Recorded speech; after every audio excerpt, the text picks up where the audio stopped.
Hi everyone, welcome back to the show. If you're watching this on YouTube, I apologize for my background.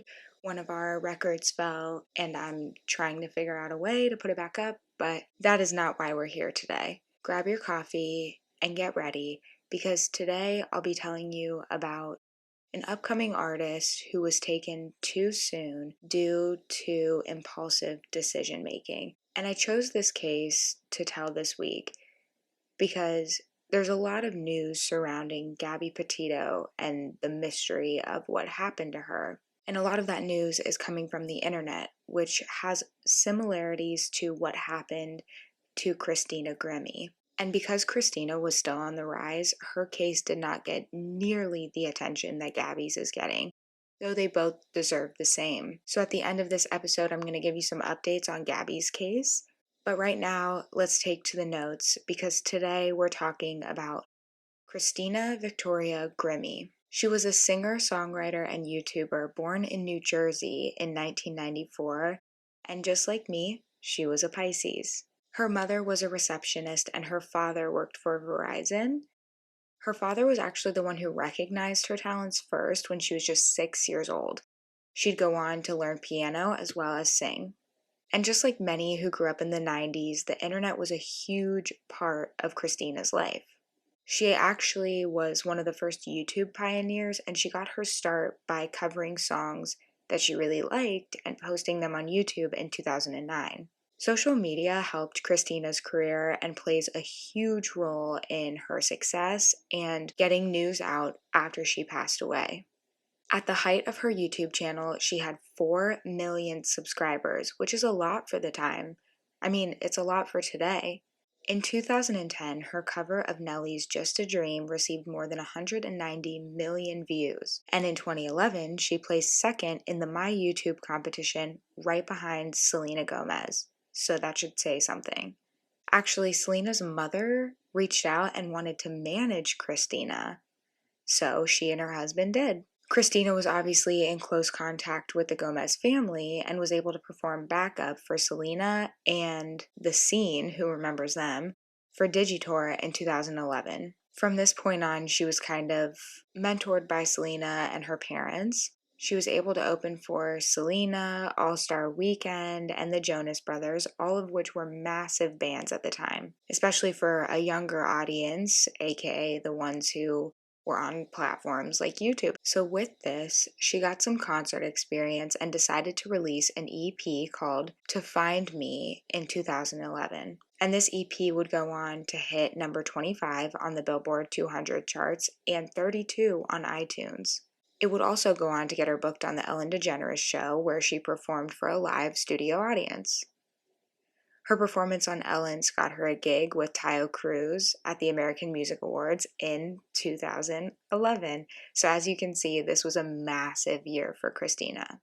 Towards the end of the year, she dabbled in acting, starring in some Xbox and Doritos commercials, but singing was always her main focus. And gaining this type of attention gave Christina the motivation to move to LA. Once here in LA, she would get signed with CAA. Most of you who are in the industry knows what that is, but that's the Creative Artist Agency. And she would continue to release music and star in TV episodes for different shows. And around this time, she auditioned for season 6 of The Voice. She actually did really well in the competition and even had Selena there to support her for her audition. She was picked and decided to go on Adam Levine's team. And though she finished third in the competition, Adam loved her so much that he said he would sign her through his personal label, though she ultimately was signed to Island Records in 2015. Later, she would be dropped by them, but would continue to release music independently and still made it on the charts, even through her independent releases. She won the iHeartRadio Rising Star contest, and Graham Nash even said, "I'm amazed at the range and the control and depth of her voice. At 20 years old, that's insane." She received praise from a ton of stars, like Usher and Shakira as well. So from 2011 to 2016, it seemed like she was on a roll. She was being noticed and backed by huge names in the music industry.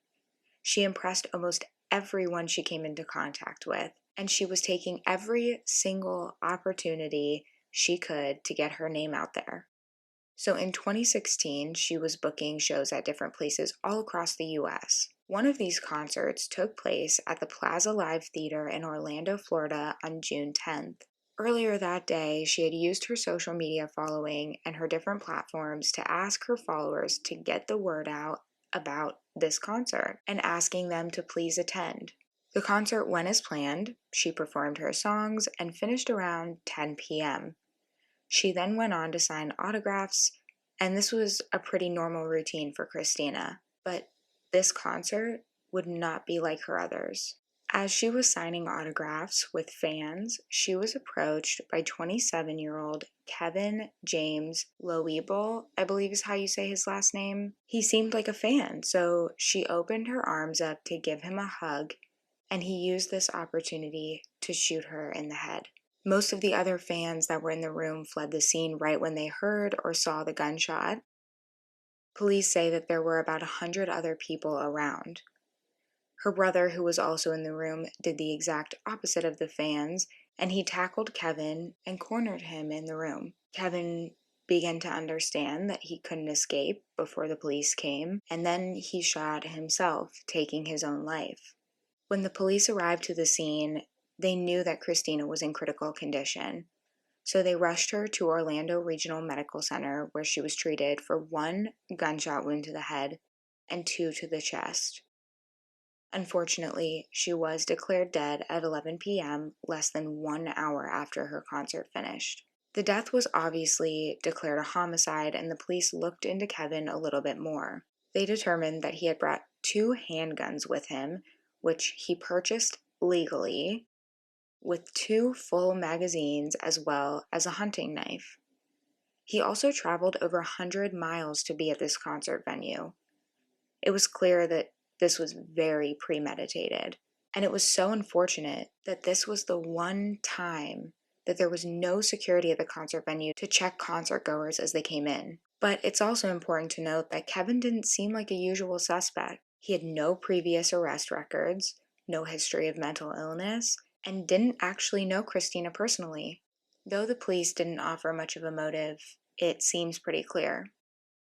People close to Kevin said that he was obsessed with her for at least a year before the incident happened. He got hair plugs, eye surgery, teeth whitening, and lost weight to get her attention. They did say that no one knew of his plans because he lived like a hermit. Christina may have been a singer, a YouTuber, an actress, but she was also an animal rights activist. She worked with PETA and the Humane Society.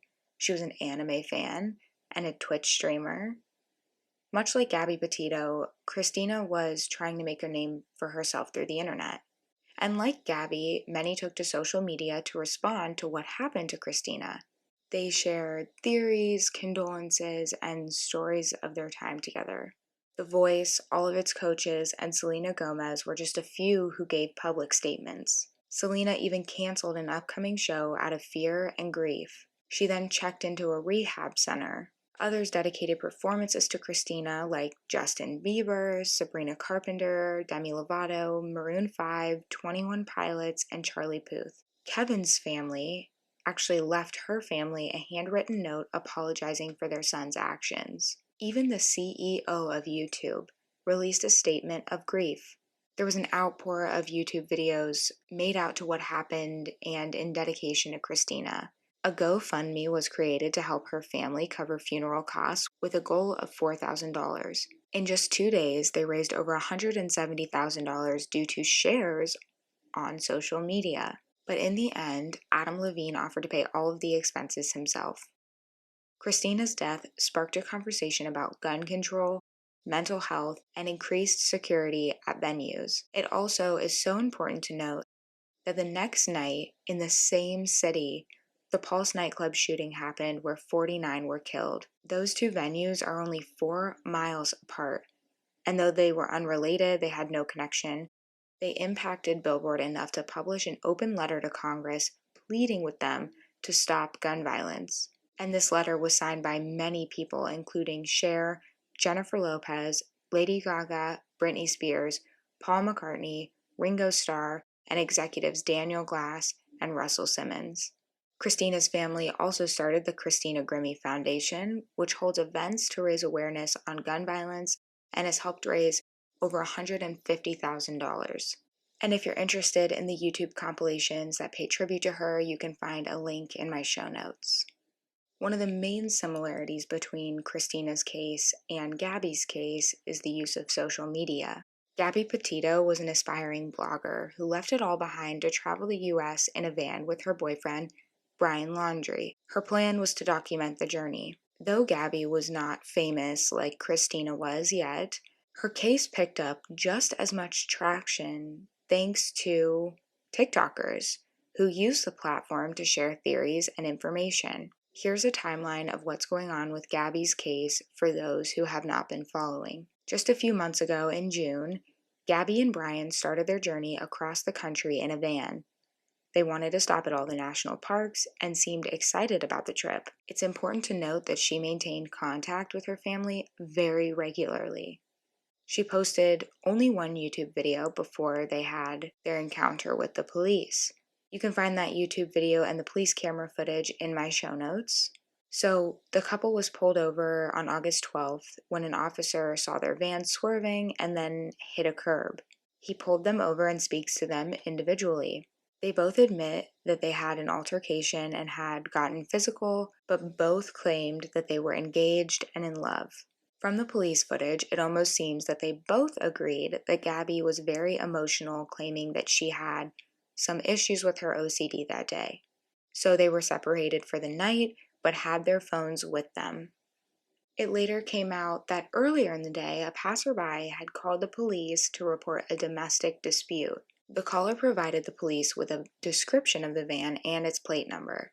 Then, in the last week of August, Gabby's family reports the last time they heard from her, saying that she was in Grand Teton, a national park in Wyoming. They received the text from her on the 30th of August, but they don't believe that that was actually Gabby due to the way that she was texting, how it was written, and her telling them, "I'm not going to have service in the next park." So that was pretty much all we knew when this case first started. Her family filed a missing persons report, and many took to TikTok to share information. For example, one user, Miranda Baker, said on TikTok that she and her boyfriend picked up Brian on August 29th by himself while he was hitchhiking.